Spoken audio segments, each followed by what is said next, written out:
repeki dumateng ingkang rayipun Utari dipun prayogakaken Kakang Mas. Iya, ini Yayi Dewi Utari ora kurang prayoga. Wonten paridamel menapa dene paduka repeki dumateng ingkang rayipun Utari. Yayi, waktu dina iki negara katemben ketaman Parangmuka, kadatengan para Parangmuka dirampit negara Wiranta saka ngarep Wadya Trigarta dene saka mburi ora ana liya kejaba. Para sata Kurawa ingkang repak nggawa gegaman komplit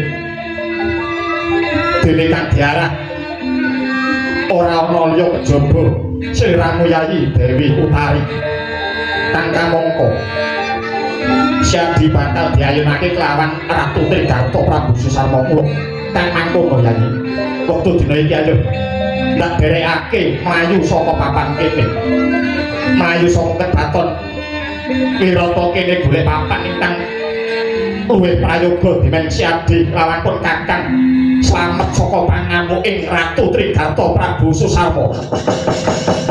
Kartika pancresuk sumilang laton nokekis komasadining kusuma memayu paloyek nagri. Kakang Mas Haryata ana paduka menika jejeripun satriya samenika tunggal tri menika tiga kesipun kedah manunggalaken raos ketiga